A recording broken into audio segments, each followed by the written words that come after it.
Atos 16, a partir do versículo 1. A palavra do Senhor diz assim, agora com a música eu vou ficar mais espiritual. Chegou a Derbe depois a Listra, onde vivia um discípulo chamado Timóteo. Sua mãe era uma judia convertida e seu pai era grego. Os irmãos de Listra e Icônio davam um bom testemunho dele. Paulo, querendo levá-lo na viagem, circuncidou-o por causa dos judeus que viviam naquela região, pois todos sabiam que seu pai era grego. Nas cidades por onde passavam, transmitiam as decisões tomadas pelos apóstolos e presbíteros em Jerusalém, para que fossem obedecidas. Assim as igrejas eram fortalecidas na fé e cresciam em número a cada dia.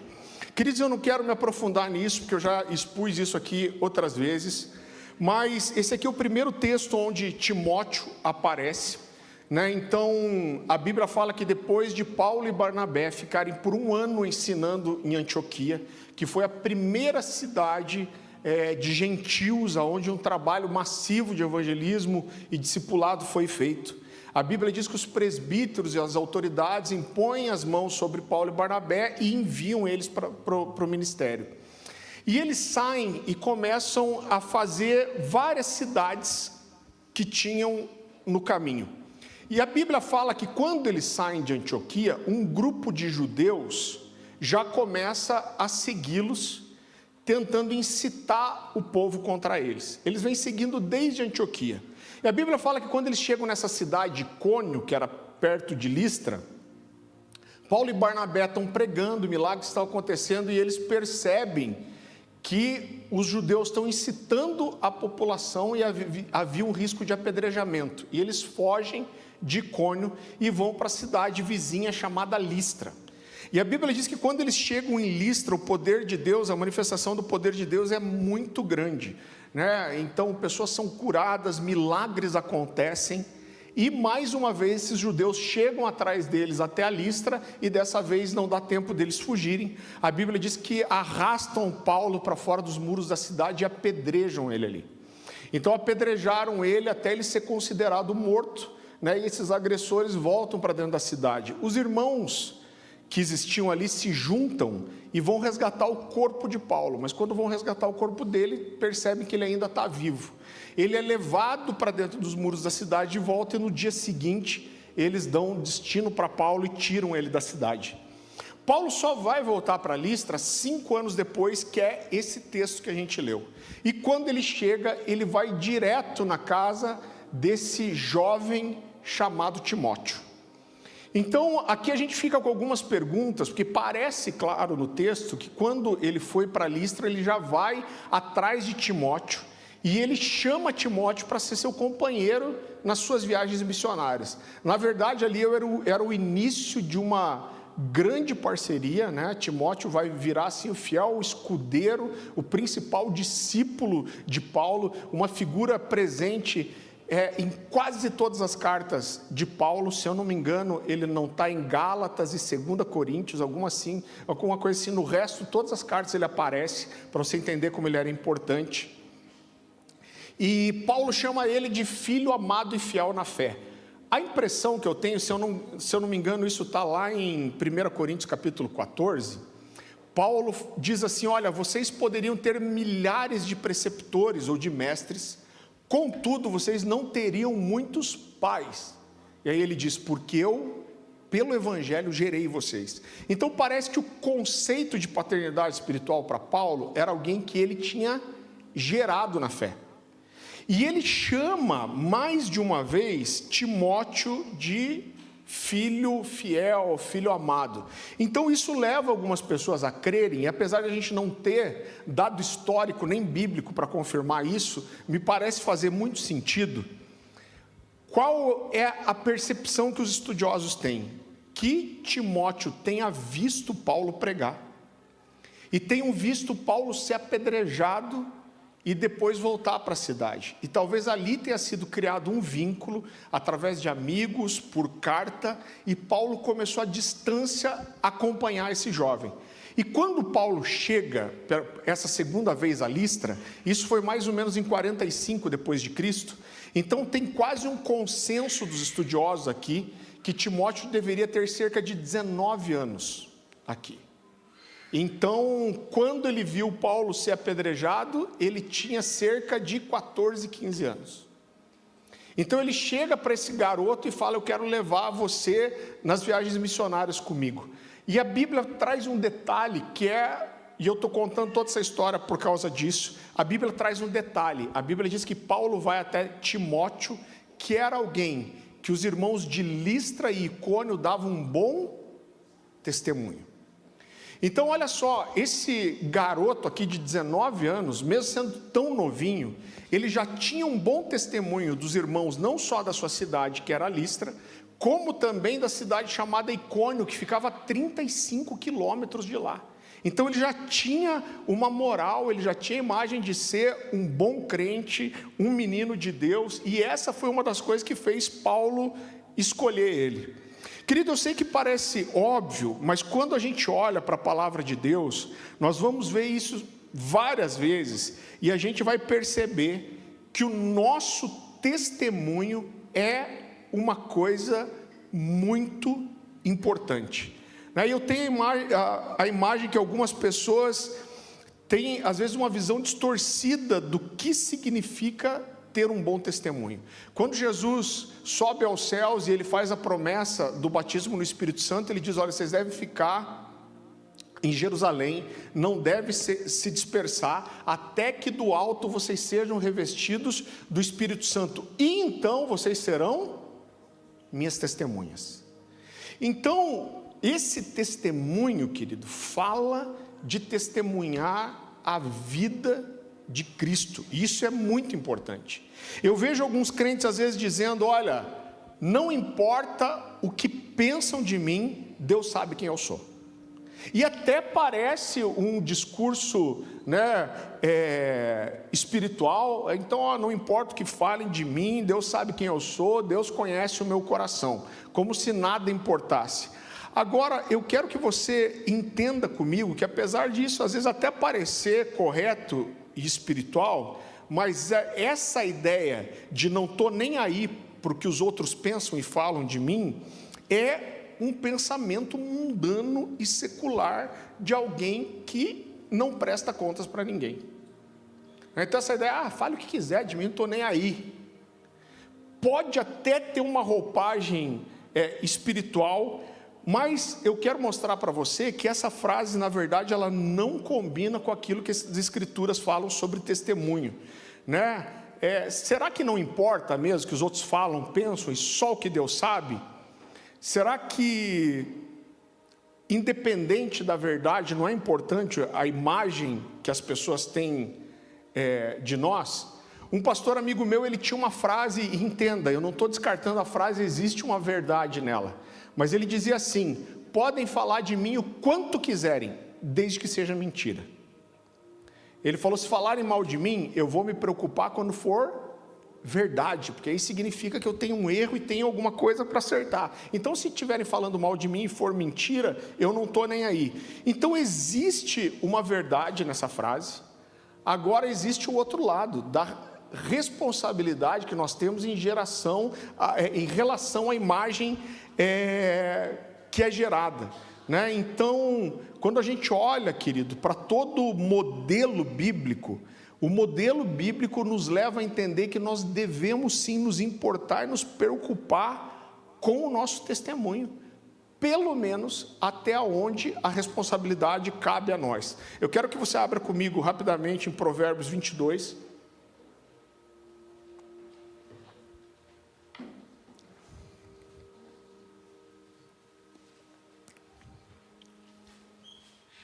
Provérbios capítulo 22, versículo 1. Você vê se sempre vai ser atual esse texto. Mas ele diz assim: mais vale o bom testemunho do que as muitas riquezas, e ser estimado é melhor do que a prata ou ouro.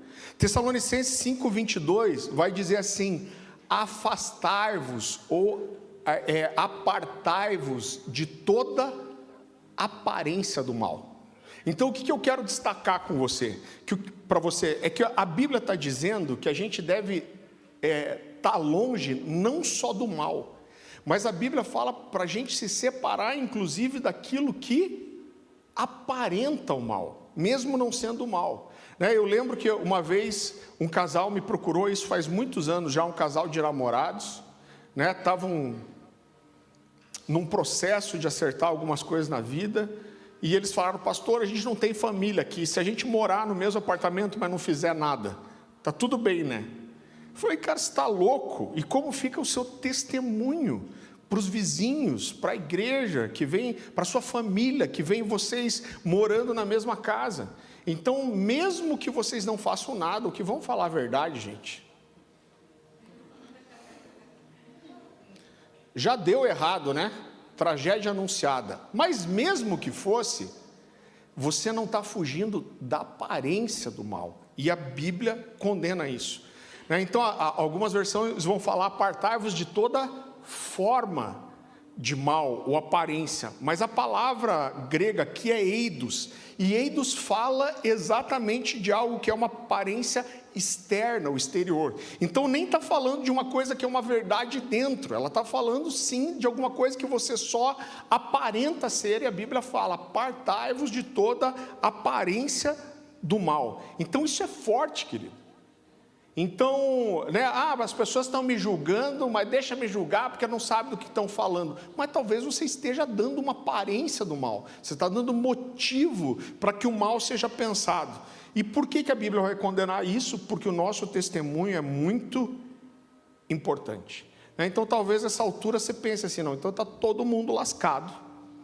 Porque a gente sempre vai encontrar alguém que quer nos julgar, falar mal de nós. Irmão, isso é verdade.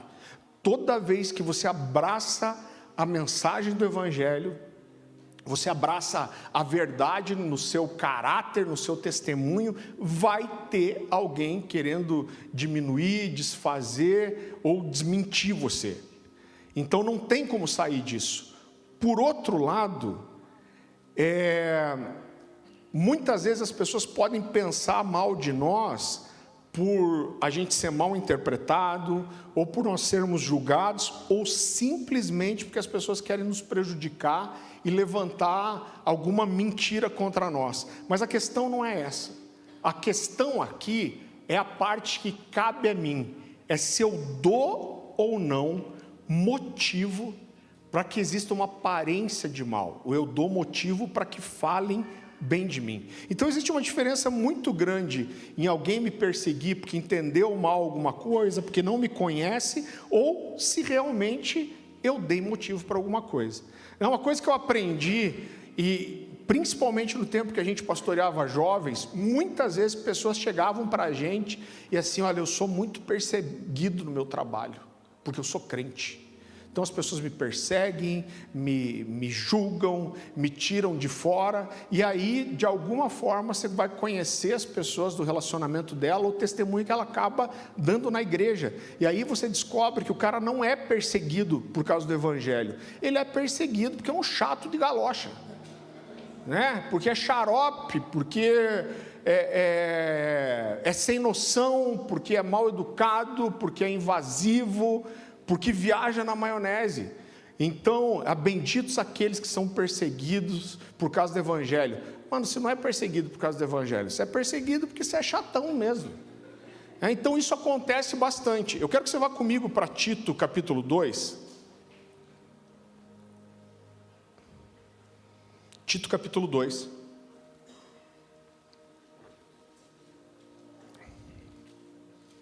Então olha só, quando Paulo escreve as cartas dele para Timóteo e para Tito, tanto 1 e 2 Timóteo quanto Tito, essas são cartas com objetivos bem específicos. O objetivo principal dessas cartas é levantar esses dois jovens que seriam responsáveis não só por grandes igrejas influentes, mas eles eram os braços direitos de Paulo para estabelecer liderança, presbíteros, diáconos em outras igrejas. Então Paulo gasta a maior parte das cartas ensinando Timóteo e Tito duas coisas: como guardar a sã doutrina e como guardar a igreja de Jesus. Então eles eram jovens, existiam pessoas mais velhas querendo menosprezar eles, né, por eles serem jovens. Por isso que Paulo vai escrever para Timóteo: ninguém te despreze pelo fato de você ser jovem. E ele diz, pelo contrário, se torne o padrão para os outros. Quando ele fala se torne o padrão, você entende que ele está falando da construção de um testemunho que é favorável? Agora, mas vamos lá para Tito, capítulo 2, a partir do versículo 6.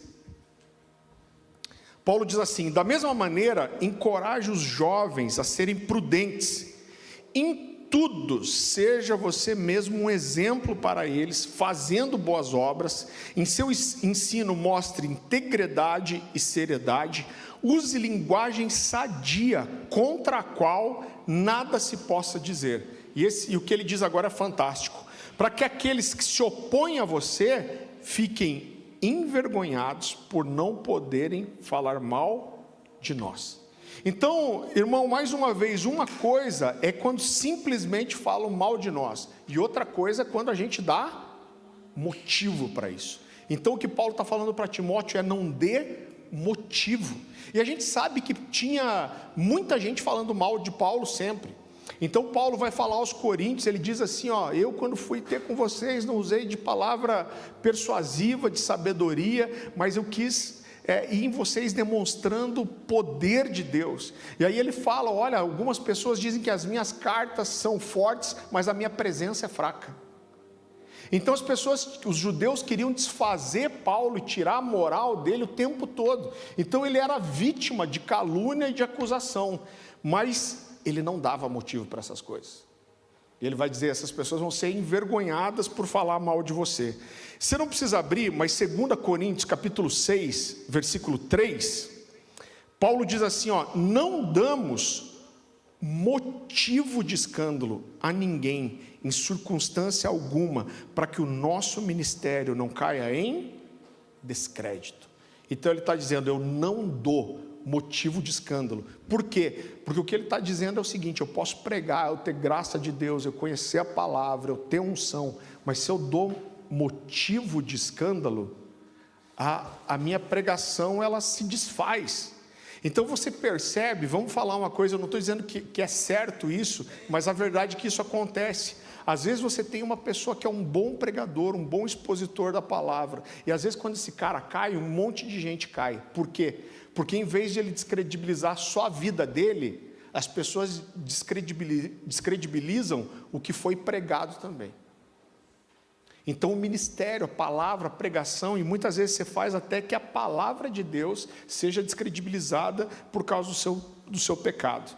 Então eu quero mostrar para você com alguns textos como essa construção do testemunho ela é importante. Gente, vocês não estão com calor não? Eu estou... Sabe que dá para ligar um ar aí pelo menos?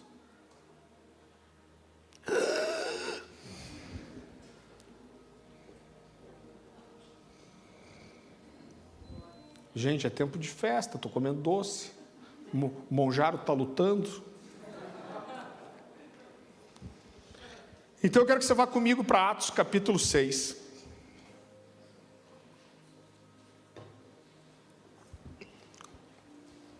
Então a Bíblia fala aqui da constituição dos primeiros diáconos.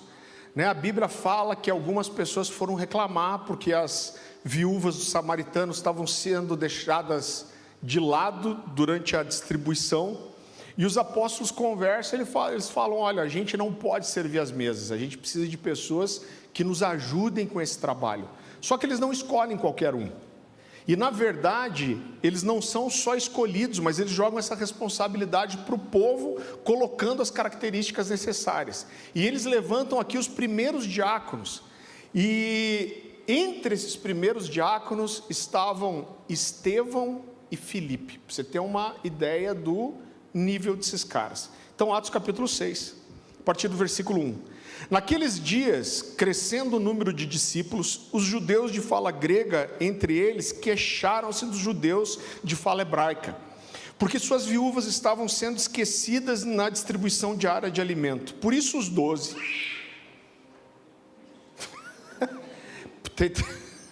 ela escolhe o momento de... Ela é muito fofinha.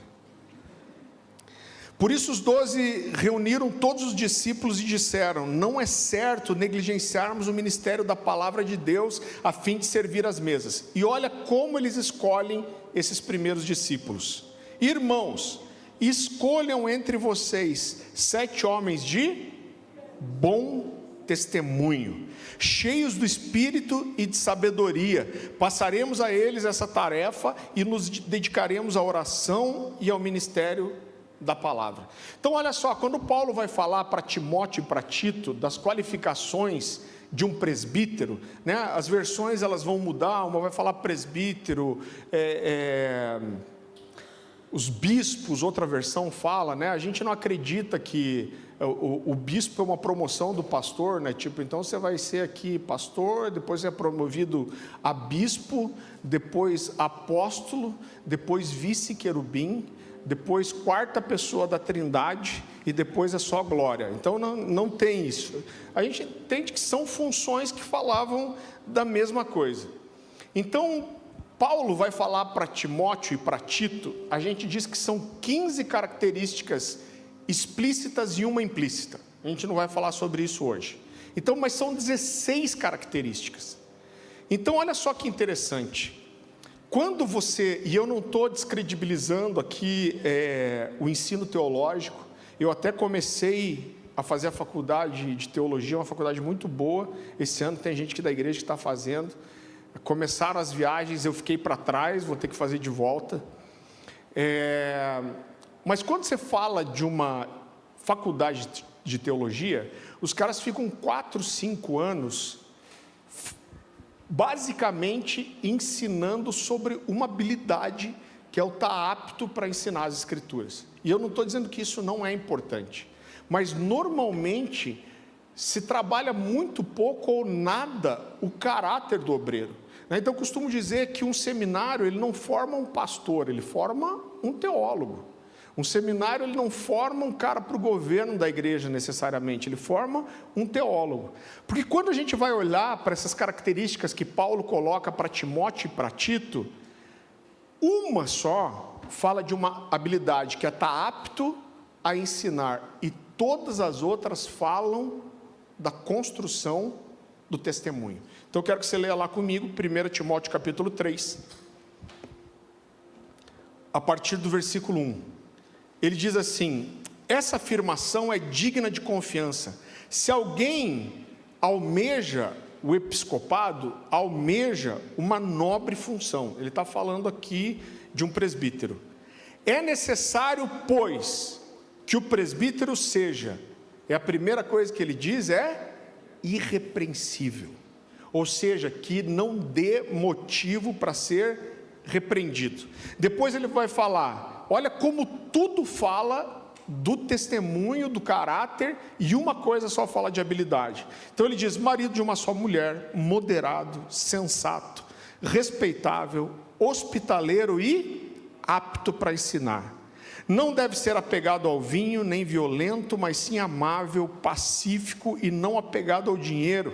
Ele deve governar bem a sua própria casa, tendo os filhos sujeitos a ele com toda a dignidade. Pois se alguém não sabe governar a sua própria família, como poderá cuidar da igreja de Deus? Não pode ser recém-convertido, para que não se ensoberbeça e caia na mesma condenação em que caiu o diabo. Também deve ter boa reputação perante os de fora. Então olha que ele está falando do testemunho tanto dos de dentro como dos de fora. Os diáconos igualmente devem ser dignos, homens de palavra, não amigos de muito vinho, nem de lucros desonestos. Devem apegar-se ao ministério da fé com a consciência limpa. Então eu já vi gente dizendo assim: pastor, quando a gente vai para as exigências dos presbíteros e diáconos, elas são pesadas, né? Na verdade, a gente precisa entender que essas exigências aqui não são para presbíteros e diáconos. Essas exigências são para o crente.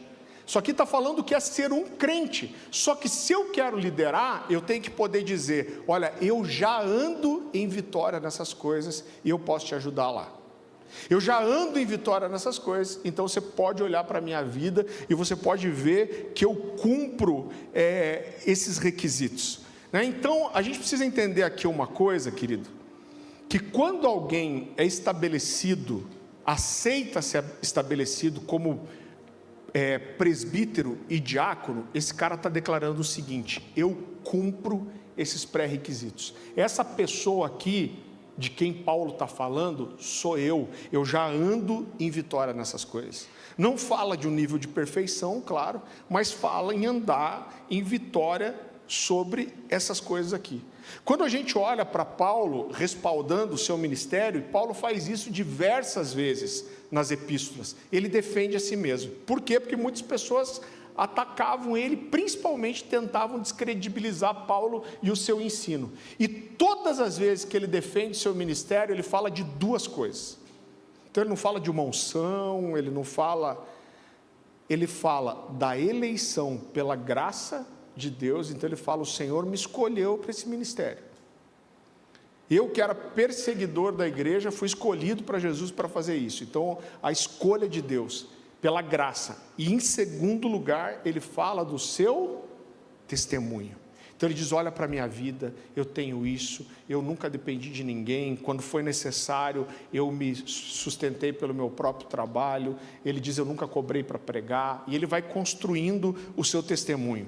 E aqui é importante a gente entender algumas coisas, inclusive para você saber o compromisso que nós temos como igreja com você. A gente entende que quando um pastor cai, principalmente quando é um pecado sério, como a imoralidade sexual, irmão, é engraçado que a gente fala isso. Esses tempos alguém veio me questionar e falou assim: vocês acham que pecado é só pecado sexual, como se ele fosse diferente dos outros. Irmão, não que pecado seja só isso, mas a imoralidade sexual, ela tem mesmo um peso a ponto de desqualificar alguém para o ministério. Uma coisa errada que dizem muito é: por que você diz isso? Para Deus não tem pecado, nem pecadinho, nem pecadão. Pecado é pecado. Irmão, tem sim. Então, quando você olha para o Antigo Testamento, você vai ver que a maioria dos pecados, como você se livrava deles, uma vez por ano o sacerdote entrava no Santo dos Santos, o sangue do cordeiro era derramado, havia um sacrifício e seus pecados eram encobertos. Agora a Bíblia diz que tem pecados que eram para a morte. Por exemplo, se alguém fosse pego em adultério e houvesse 2 ou 3 testemunhas, não tinha sacrifício. O que acontecia com essas pessoas? Elas eram apedrejadas. Então tinha pecado que era para a morte e tinha pecado que não era para a morte. Além disso, tinham impurezas.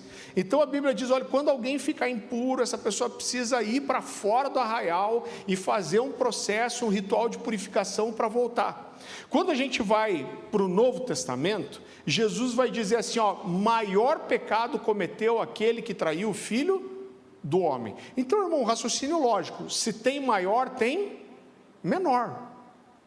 Então a Bíblia vai falar, Jesus vai falar de um único pecado que não tem perdão, que é a blasfêmia contra o Espírito Santo. Pastor, o que é isso? A gente não vai aprofundar isso agora, mas quando Jesus usa essa expressão, ele repreendeu demônios, e aí os mestres da lei dizem assim: ele está repreendendo esses demônios pelo poder de Beelzebu. E é depois que Jesus diz isso. Então, para mim, fica claro que uma blasfêmia contra o Espírito Santo é atribuir ao diabo uma obra que foi feita pelo Espírito. É o Espírito de Deus fazer alguma coisa e dizer: não, isso aí é o diabo. Mas esse não é nosso objetivo. Então você vê que existem diferenciações de pecado aqui, Paulo inclusive vai dizer, e aí a gente olha de volta para o pecado sexual. Paulo diz assim: todos os outros pecados são para fora do corpo, mas quando alguém comete imoralidade sexual, ele peca para dentro. Então existe uma diferença sim. Então, quando a gente entende que um pastor cai num nível desse, a primeira coisa, ele não pode confessar seu pecado só para o presbitério. Por quê? Porque ele não feriu. Eu vi uma vez um cara me dizendo assim: não, eu traí minha esposa, mas eu me consertei com Deus, porque na verdade eu pequei só contra Deus. Idiota. Claro que você pecou contra a família, contra a esposa. Então, quando um pastor peca, ele peca contra a esposa, contra a família, ele peca contra Deus, ele peca contra a igreja. Então, a gente entende que a pessoa ela tem que consertar no nível de influência que ela exerce. Irmão, eu vi isso a vida inteira. Eu conheço exemplo aqui de Curitiba. A gente passou por uma igreja que o pastor foi anos adúltero. Aí a esposa descobriu e ele não confessou nem para o presbitério. Ele levou para um pastor só do presbitério, certo? Para não trazer escândalo, para não ferir a igreja. Sem vergonha. E aí o que aconteceu? Volta e meia, alguém que sabia do pecado dele aparecia e a igreja desmantelava.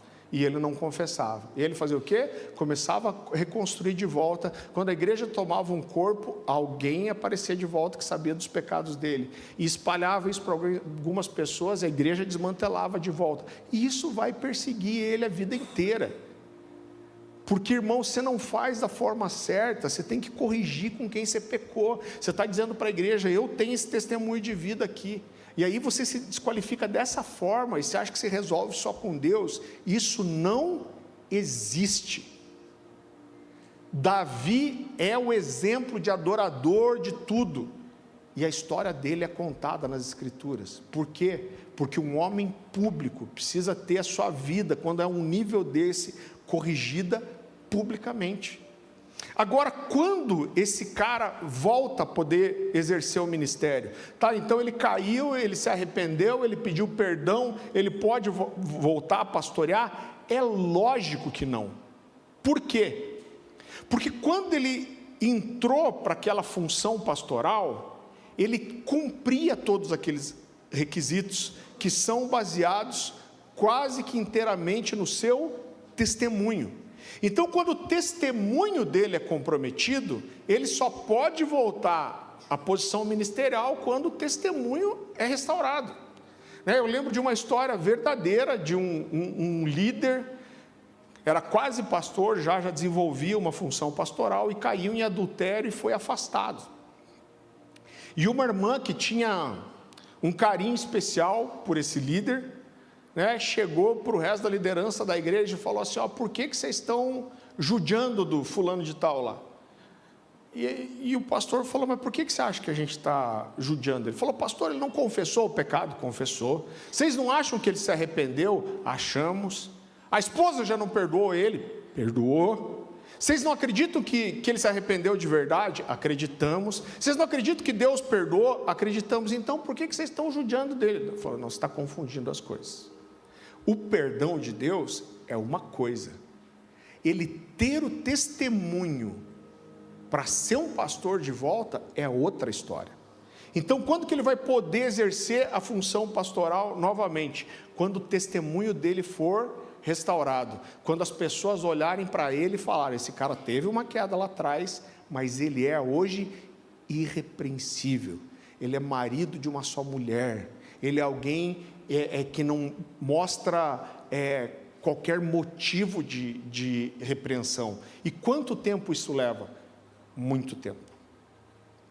Então é claro que depende do tipo de pecado, de gravidade do pecado, de quanto tempo foi, mas irmão, eu não acredito em nenhuma restauração dessa com menos de 2 anos, normalmente é uma coisa aí entre 3 e 5 anos, só para o cara poder começar aos poucos voltar a exercer o ministério. Porque o testemunho leva tempo para construir, irmão, para reconstruir é pior ainda. Outra coisa que a gente vê aqui nas Escrituras e as pessoas não se atentam, e pouca gente, eu vou dizer, eu conheço mais essa realidade no Brasil, quase ninguém observa isso. Paulo diz assim, é preciso que o presbítero seja irrepreensível, marido de uma só mulher, e tenha os filhos crentes que não sejam acusados de insubmissão. Então o que acontece? Quando você vai ordenar um presbítero, um diácono, se os filhos dele dão um mau testemunho, isso desqualifica ele. Paulo vai falar depois, o cara não consegue governar nem a casa dele, vai governar a igreja. Eu lembro que isso faz muitos anos, eu deveria ter ali uns 20 anos mais ou menos, não faz muito tempo, eu entrei num processo de seleção de uma empresa e a gente foi receber um treinamento com o CEO da empresa. E esse cara era um cara totalmente mundano, você percebia na conversa, nos pensamentos. Mas esse cara mundano, secular, no meio do treinamento ele falou assim: olha, eu não contrato ninguém que tem amante, e se alguém estiver trabalhando na empresa, eu descobrir que tem relação extraconjugal, eu mando embora. Ficou um silêncio na sala, ele falou: sabe por quê? Ele falou assim: o cara não é fiel, mente, engana e trai a esposa que está do lado dele, que dorme com ele e divide a vida, esse cara não vai ser fiel à empresa nunca. A primeira oportunidade que ele tiver, ele vai passar a perna na gente. Eu falei: uau! Você vê como os valores e princípios, eles revelam quem a pessoa é. Então, e aqui o que Paulo está falando é que os filhos precisam ser convertidos. Então a gente tem um exemplo maravilhoso aqui na cidade mesmo, que é do pastor Miguel Piper, que era lá da comunidade cristã de Curitiba, né? Então ele é falecido até, o pastor Miguel Piper, mas em certo momento do seu ministério, um dos filhos se envolveu com drogas lá nos Estados Unidos. Ele deixou o ministério por 2 motivos. Primeiro, porque isso desqualificava ele, e segundo, porque a família é mais importante que o ministério. Por quê? Porque a família, inclusive, é quem respalda você para o ministério ou não. E se eu não me engano, foi isso, Oziel, 2 anos que ele ficou fora, se lembra? 2 anos, né? E aí 2 anos, quando o filho estava restaurado, ele voltou para assumir o seu lugar. Um acordo que nós temos aqui com o presbitério é que se um dia um dos nossos filhos se perder, a gente para tudo para restaurar o filho. É claro que vai ter o suporte da igreja para isso, e quando isso não se aplica, quando já são filhos adultos que já não estão debaixo da tutela do pai, né? Então, eu tenho um filho que está casado, irmão, filho de peixe não é peixinho, vai chegar uma hora que ele vai ter que fazer a sua própria decisão, mas enquanto ele é de menor, ou enquanto você banca a vida dele, ele está debaixo da tua tutela. O que a gente orientaria para um presbítero? Para a sua vida e vai consertar, né? E aí você tem 2 situações para que isso não te toque. Mas ele não mora mais comigo, mas você banca a vida dele? Banco. Então, se ele quer viver no pecado, deixa ele se virar com a vida dele. Ou que ele alinhe a sua vida de volta. Então esse inclusive é um compromisso nosso com você. Eu quero que você volte comigo lá para 1 Timóteo capítulo 3.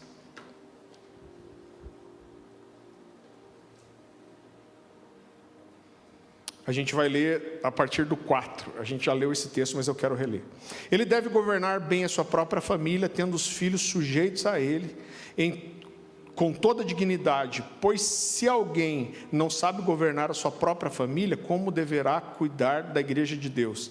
Não pode ser recém-convertido para que não se ensoberbeça e caia na mesma condenação em que caiu o diabo. E aí ele diz, também deve ter boa reputação perante os de fora.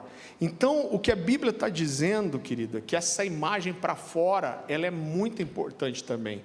Então, qual é a imagem que os nossos amigos não cristãos têm de nós? Eu já vi crente se desesperar quando está com um grupo da igreja e de repente encontra um amigo do trabalho. Fica perdido, desesperado. Por quê? Porque tem um testemunho horrível, às vezes ninguém sabe que o cara é crente e fala, meu Deus, o cara vai falar alguma coisa que entrega o sem vergonha, a vida dupla que eu sou.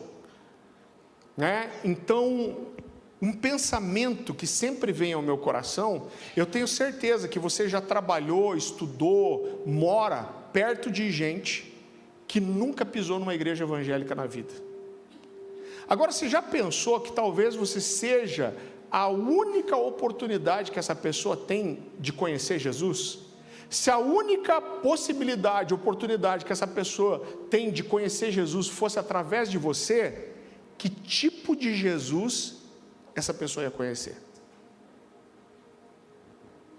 Então, quando a Bíblia fala dos discípulos serem, suas testemunhas, ele diz: vocês vão receber poder do alto, vão ser revestidos do Espírito Santo e serão minhas testemunhas em Jerusalém, Judéia, Samaria, até os confins da terra. Isso diz que nós somos os pés e as mãos de Jesus na terra. A forma de Jesus ser conhecido pelas pessoas é através da nossa vida. Então, se a única possibilidade que esse amigo, esse vizinho, esse parente tivesse de conhecer Jesus fosse através da sua vida, como ia ser o Jesus que essa pessoa ia conhecer? Você faz questão de mostrar para as pessoas que você é cristão? Porque tem gente que trabalha às vezes com as pessoas muito tempo, e as pessoas não sabem nem que ele é crente, irmão. O último emprego secular que eu tive foi no grupo RPC, mais especificamente na Gazeta do Povo. E quando eu pedi demissão e eu fiquei um tempo ainda trabalhando para preparar a minha saída, a gente no departamento que eu tinha ali comercial, a gente tinha um time, tinha uma secretária. E quando eu estava para sair, essa secretária chegou para mim e falou assim: Farley, eu vou casar daqui 2, 3 meses, eu queria que você fizesse meu casamento. Agora, olha só, essa menina não era crente. Ela não era nada, na verdade. Eu falei assim: mas você não é crente, você quer que eu faça seu casamento? Ela falou assim: a minha família é católica, eu não sou praticante, mas eu sei que eu não quero um padre fazendo meu casamento. Eu falei: mas eu não sou um pastor ordenado ainda. Ela falou: mas eu gostaria, mesmo assim, que você fizesse o meu casamento, eu queria que a bênção viesse de você. Irmão, por que ela quis isso? Porque ela reconhecia alguma coisa que ela admirava, Então, provavelmente, a forma que eu falava do meu casamento, da minha esposa, essa menina falou: eu queria que você fizesse o meu casamento. Isso foi tão especial para mim, pensar o tipo de coisa que você pode gerar no coração de alguém. Um pastor amigo meu, ele dizia assim: olha, se você é um cristão, e você não sabe como se comportar entre os ímpios, ele diz assim: os ímpios vão saber. Sabe por quê? Porque as pessoas, elas, apesar de te julgarem, elas estão sempre olhando para nós, e eu digo assim, que existe uma expectativa das pessoas encontrarem alguma coisa de verdade. Mesmo que ele tire sarro de você, que ele tente mostrar que você não é aquilo que você diz que é, ao mesmo tempo, irmão, tem uma expectativa, as pessoas vão estar de olho no que você faz. Eu lembro que uma vez eu fui, quando eu trabalhava ainda na indústria farmacêutica, eu fui visitar alguns médicos com o meu gerente ali no Hospital das Graças, e é chato parar perto do hospital, normalmente não tem vaga. E eu lembro que a gente foi estacionar e falou: tem uma vaga ali. Quando eu cheguei, sabe aquelas vagas que cabem 2 carros só? E tinha um cara estacionado exatamente no meio da vaga. E aí ele já foi xingando. Falei: mas que vagabundo, idiota, parou aqui pegando 2 lugares. E aí o que aconteceu, era aquela época que o pessoal usava muito aquele peixinho, que é o símbolo do cristianismo. Hoje até quase não tem, mas tinha uma época que era uma febre. E aí, quando ele olhou e viu o peixinho no carro, esse cara não era crente, mas sabia que eu era. Eu falei: olha, e é crente ainda. Que tipo de crente que é esse que nem pensa no próximo? Irmão, sabe o que eu falei? Nada.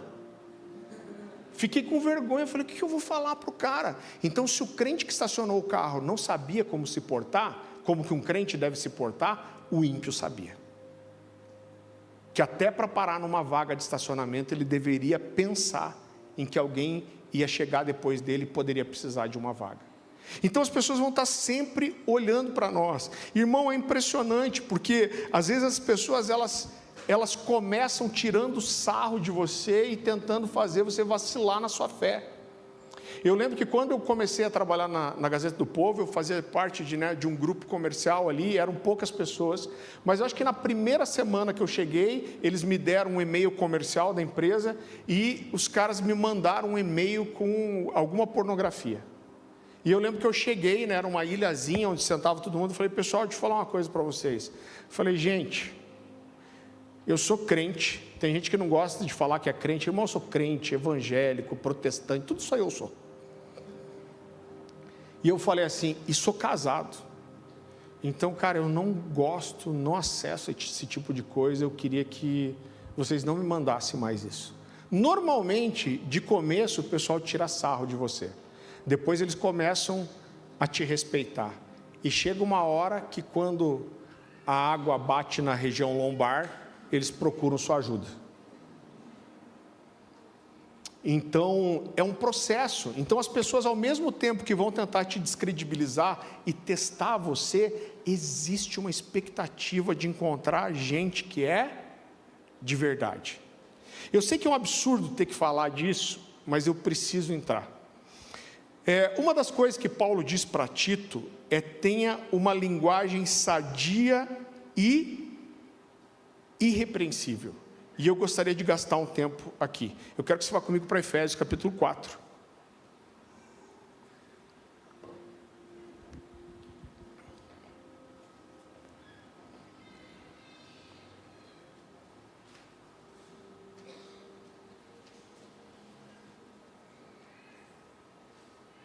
Efésios capítulo 4, versículo 29. O apóstolo Paulo diz assim: não saia da vossa boca nenhuma palavra torpe ou torpe. Eu sinceramente não sei qual que é o certo. Torpe? Torpe.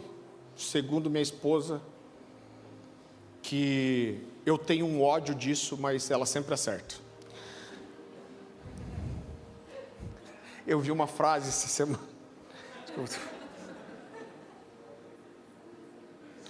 Ai. Como que me ajuda a lembrar? Eu pedi para Deus uma esposa tão certa, e Deus me atendeu de um jeito que eu agora estou sempre errado. Então era mais ou menos isso. Então vamos lá. Não saia da vossa boca nenhuma palavra torpe, e sim unicamente a que for boa para edificação, conforme a necessidade, e assim transmita graça aos que ouvem. Então eu já vi gente argumentar e dizer que palavra torpe não se encaixa com palavrão. Então esse cara dizia assim: não, palavra torpe não é palavrão. Palavra torpe é palavra que causa dano, é palavra que ofende, que faz o mal, que agride, né? E ele dizia, e não necessariamente um palavrão se encaixa aqui. E essa foi uma discussão com um cara crente, gente, mas que tinha uma boca que eu brinquei, falei: onde que puxa a descarga da sua boca aí? Você dá uma puxadinha na orelha do cara para ver se desce alguma coisa. E a gente entrou nessa discussão, ele falou: não, palavra torpe não é isso. Irmão, vamos entender isso. Segundo o dicionário Hawais da língua portuguesa, torpe é aquilo que é contrário aos bons costumes e à moral, aquilo que é indecoroso.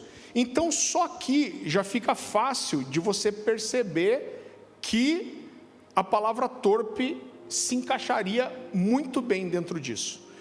É claro que existem algumas expressões que são regionais, então eu quero dizer para você qual é o meu entendimento de palavra torpe. Então existem sim algumas expressões que são regionais, Então, por exemplo, para a gente aqui no Sul, a gente fala muito fácil: que sacanagem, o cara me sacaneou, contratei esse serviço, mas o cara fez uma sacanagem comigo. E isso não tem nenhuma conotação sexual. Agora, se você vai para o Rio de Janeiro e você fala sacanagem, eles sempre relacionam isso com um monte de gente se relacionando junto. E você consegue o ato inacreditável de escandalizar um carioca secular. Porque eu vou te dizer, irmão, para você escandalizar o carioca, você tem que fazer força. Mas se você fala sacanagem lá, isso tem um peso muito grande para eles. Então existe sim alguma coisa que é regional, mas eu quero construir com você o que é a ideia de uma palavra torpe. Então, a primeira coisa que a gente precisa levar em consideração, que até para o mundo secular, o palavrão é uma coisa imoral, indecorosa. Então é por isso que você não vê palavrão sendo falado em alguns horários na TV, no rádio, você não vê palavrão em outdoor, né? Ninguém fala, não deveria falar um palavrão numa entrevista de emprego ou num ambiente jurídico, né? Ou diante de uma autoridade constituída. Então até para o mundo secular, o palavrão é uma coisa reprovável. A palavra grega traduzida aqui como torpe é a palavra sapros, e a tradução literal disso fala de algo que é apodrecido, podre, corrompido por alguém, não impróprio para uso, gasto, de qualidade pobre, ruim e sem valor. E é claro que os palavrões se encaixam aqui. Agora, Efésios 4 não é o único texto que fala disso, e o texto a seguir vai fazer a gente entender melhor. Eu queria que você fosse um pouquinho para frente, Efésios capítulo 5, versículo 3.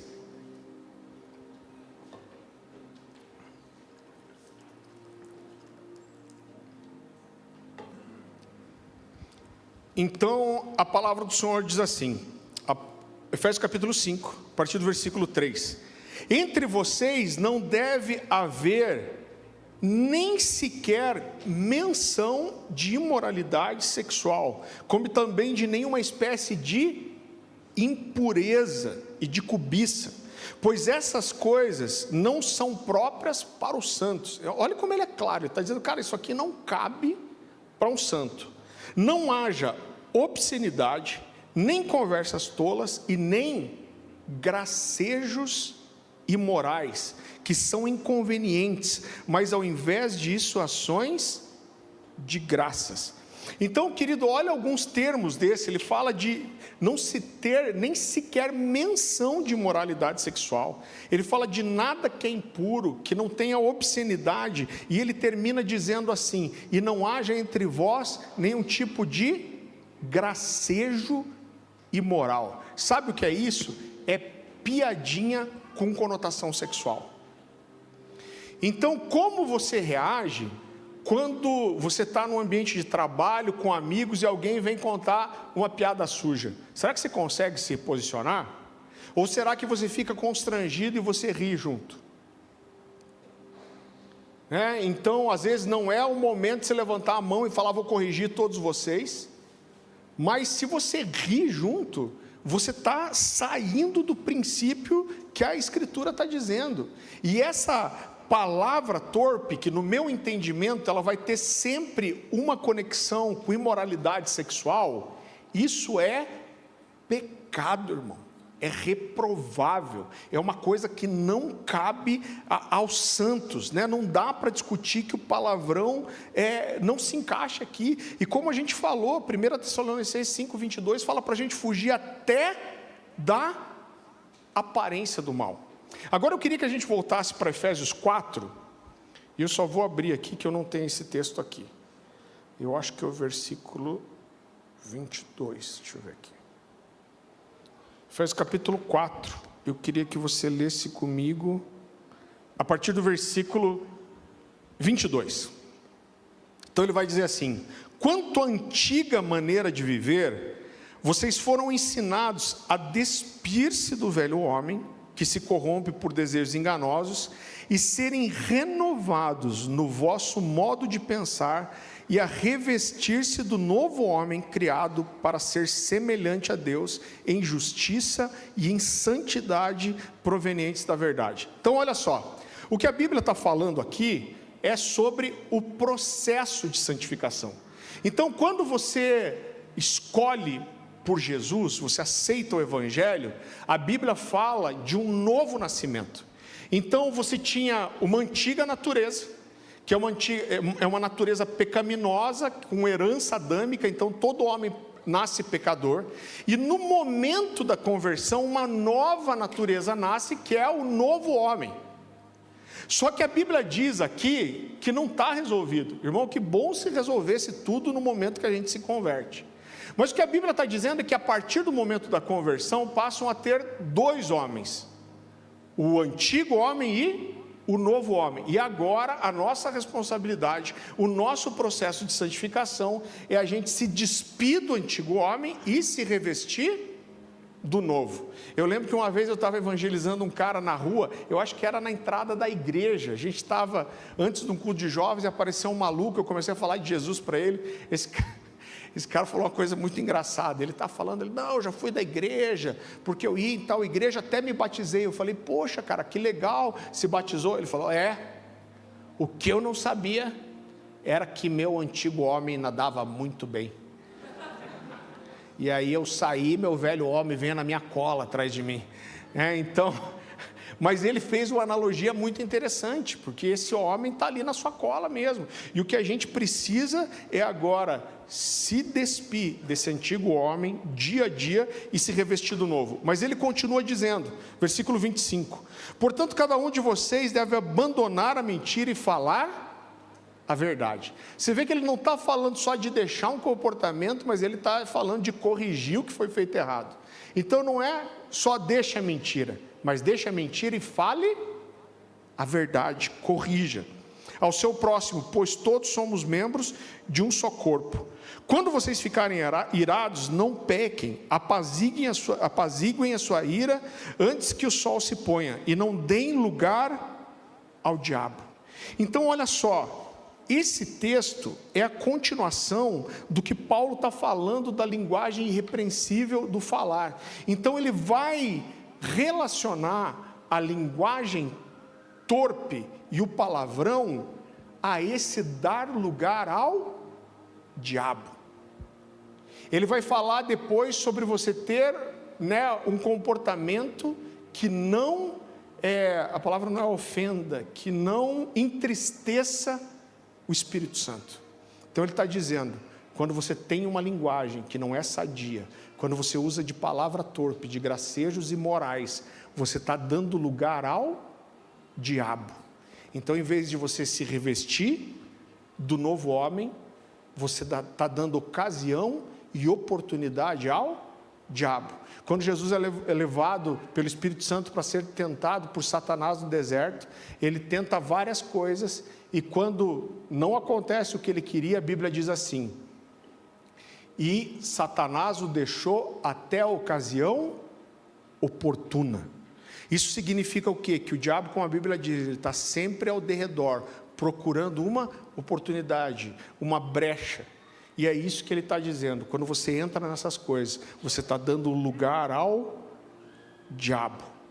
Então essas palavras torpes, elas não só não trazem edificação, mas elas contaminam, elas dão lugar ao diabo, elas são pecado. Depois ele vai dizer, como eu falei, que as nossas palavras não entristeçam o Espírito Santo. O apóstolo Paulo vai falar para Timóteo dele ser criterioso em tudo. Por quê, queridos? A gente tem falado de uma impressão do Espírito para a gente intensificar o evangelismo ano que vem, esse evangelismo relacional, e a gente precisa entender que antes que a gente abra a nossa boca, a nossa vida prega. E aqui a gente precisa entender uma coisa, porque às vezes a gente tenta mostrar ser um crente tão legalzão, que a gente tira aquilo que podia converter as pessoas. E eu quero dizer para você que o evangelho que transforma vidas, ele é um evangelho chocante. Por quê? Antes eu queria ler uma frase do John Stott. John Stott diz assim, quando apresentamos para as pessoas um evangelho fácil, adaptável, nós tiramos do evangelho o poder que ele tem de transformar vidas. Então a gente precisa entender que as pessoas, apesar de que as semelhanças sejam importantes, as pessoas não são transformadas por aquilo que nós somos iguais a elas.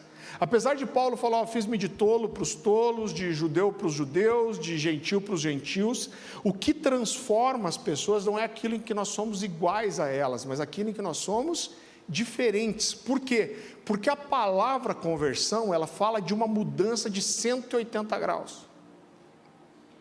O que é uma conversão no trânsito? É quando eu estou indo numa direção, para um destino, para um lugar, e aí eu faço uma conversão de 180 graus, ou seja, eu mudo tudo. Então eu estava indo para um lado, para uma direção, para um destino, e de repente eu mudo 100%. Eu dou 180 graus de volta, mas a mudança é de 100%. Eu vou para o lado contrário, para a direção contrária, para o destino contrário. E querido, nada que não choque alguém de verdade vai levar uma pessoa a ter uma conversão de 180 graus. Entenda que para uma pessoa chegar a um ponto de dizer assim, cara, eu vou mudar tudo, eu estou tudo errado, preciso mudar tudo, precisa ser uma coisa que choque, né? Alguém me perguntou ali, na zoeira, claro, mas um dos jovens, ô pastor, namoro evangelístico vale? Eu falei, ô criatura, a Bíblia te chamou para ser pescador, não para ser isca, né? Então, você sabe que quando eu vejo pessoas namorarem em julgo desigual, e eu já vi a história assim, não, mas eu vou ganhar essa pessoa para Jesus, vai ganhar nada, irmão. Sabe por quê? Porque você é o maior empecilho para que aquela pessoa se converta. Porque você está dizendo assim, eu tenho uma vida diferente da sua, eu tenho um Deus diferente do seu, eu acredito em uma coisa diferente da sua, mas a gente pode dividir a vida juntos. O que o outro lado vai entender? Cara, se a gente pode dividir a vida juntos, por que eu vou mudar? Então significa que a gente não é tão diferente assim. E se a gente não é tão diferente assim, então você continua com o seu pensamento religioso, eu continuo com o meu e está tudo bem. Então, o que leva uma pessoa a se converter é o que nós somos diferente delas, né? Eu gosto muito de um livro do Timothy Keller, para mim um dos melhores livros da vida, assim. Para mim ele é uma formação de um pastor, que é o Igreja Centrada do Timothy Keller. Então esse livro é maravilhoso em inúmeros aspectos, mas ele tem uma coisa que ele fala de evangelismo, que abriu a minha cabeça para pensar de um jeito que eu nunca tinha pensado antes. Ele diz assim, olha, toda cultura, ela vai ter 3 aspectos. Ela vai ter um aspecto em que ela se identifica com o cristianismo, com o evangelho, alguma coisa ela vai ter. Ela vai ter coisas que são meio termo, que são uma versão distorcida do princípio bíblico, e ela vai ter aspectos que são totalmente contrários ao evangelho. E ele diz assim, a gente precisa das 3 coisas.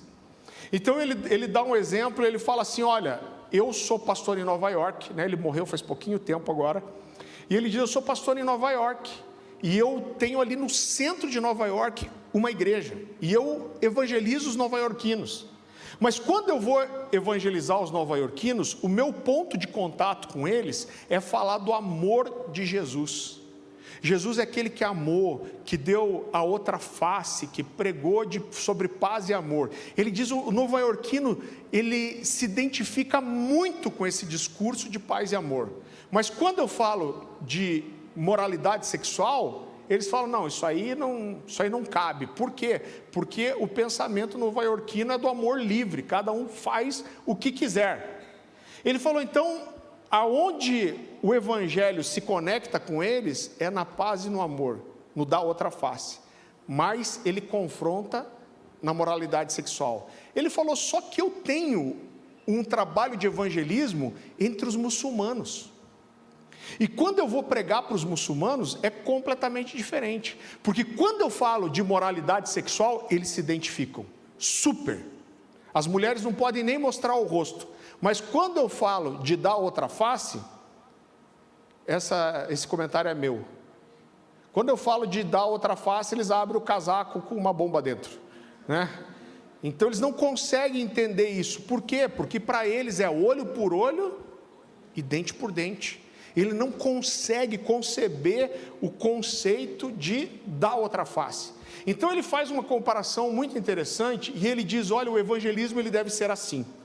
Ele fala, uma vez eu fui numa pedreira ver como eles faziam para transformar aquelas montanhas rochosas em pedra para ser vendida. Ele diz, como eles fazem? Eles pegam uma broca, da espessura certinha de uma dinamite, e eles perfuram a rocha com essa broca.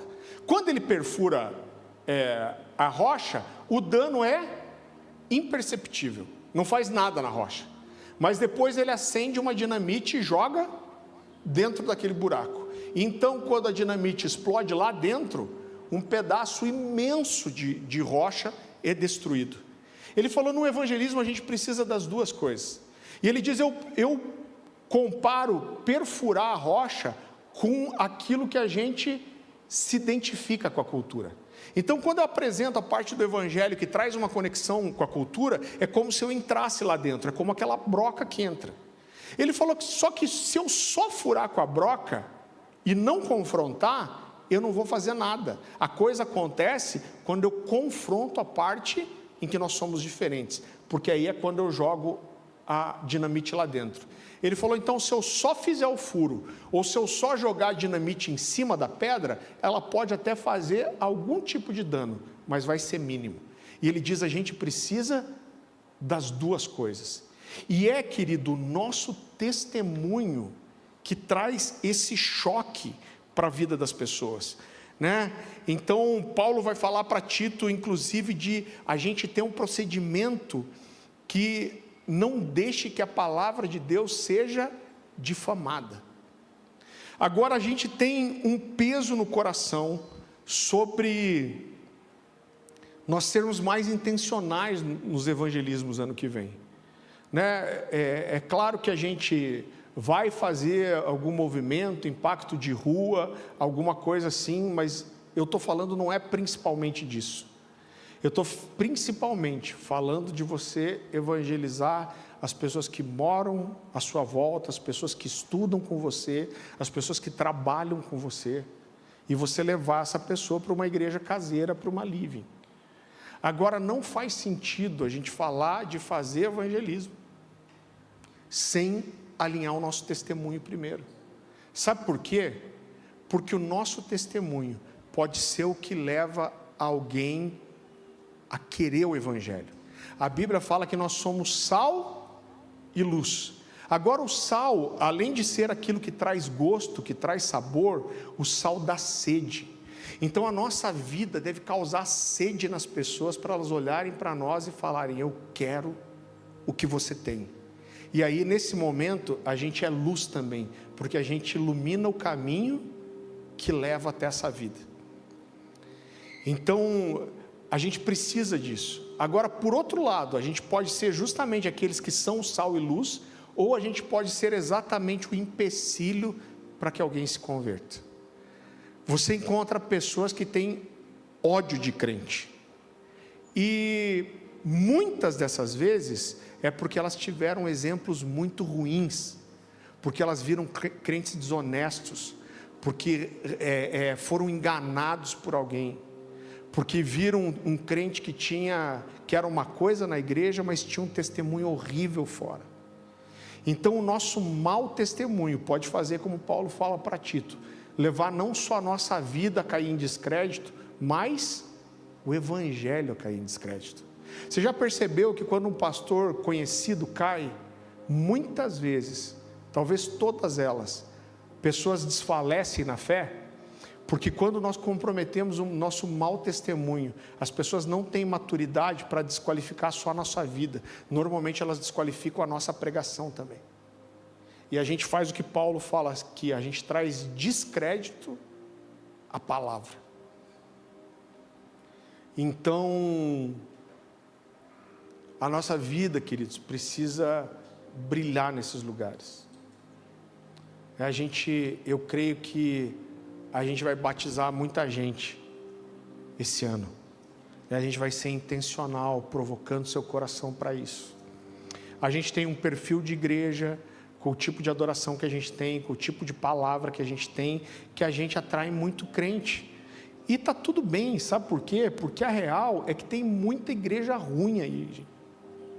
Eu vou falar, e aí o que você quer? O cara está numa igreja que os líderes não pregam a sã doutrina, que o cara não tem testemunho, que não existe cuidado, uma igreja de programa, esse cara tem que sair mesmo, e a gente está de braços abertos. Então eu não vejo nenhum problema nisso.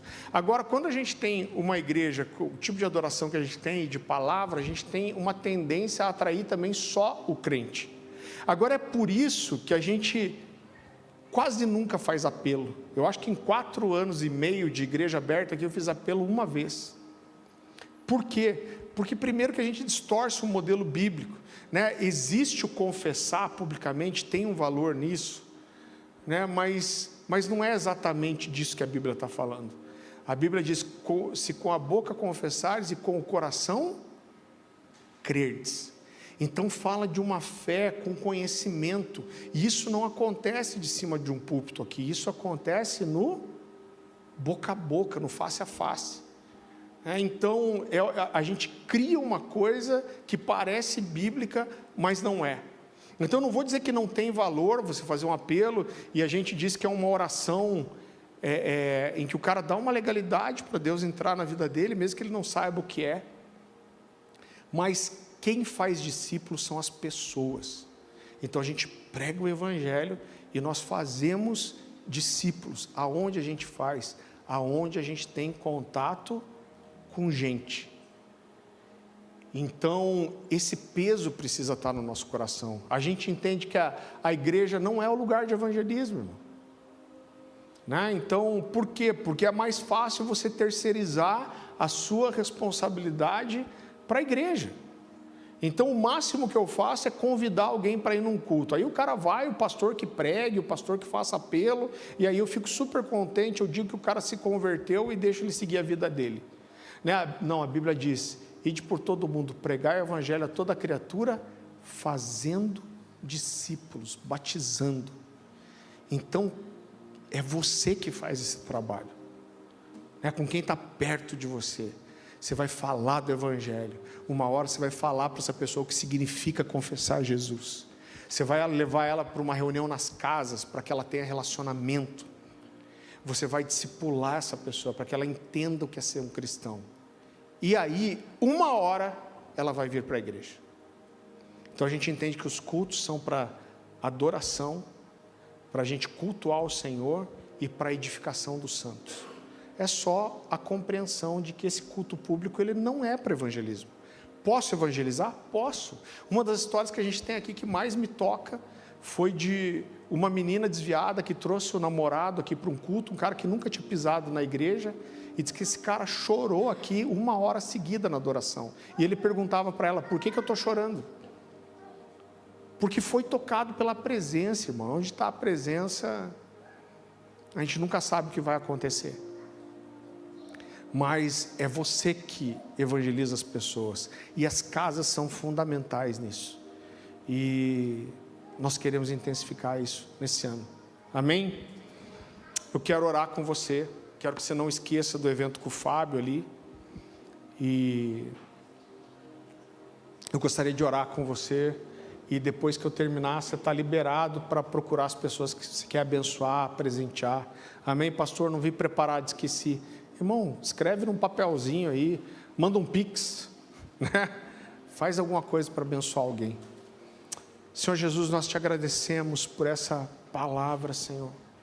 O Senhor sabe o peso que está no meu coração acerca disso. Eu te peço, Jesus, que o Senhor coloque o seu peso no nosso coração, Senhor. Que nós possamos nos arrepender, ajustar, alinhar o nosso testemunho, que a nossa vida possa gritar o evangelho, Senhor. Que quando a gente abrir a nossa boca, isso seja só o complemento, Pai, a explicação daquilo que as pessoas vão ver na nossa vida. Nos leva para esse lugar, Senhor. Nos leva agora em paz, em segurança, nos dá uma semana abençoada, com o amor de Deus, a graça de Jesus, a comunhão íntima do Espírito Santo. Em nome de Jesus. Amém, gente? Deus te abençoe.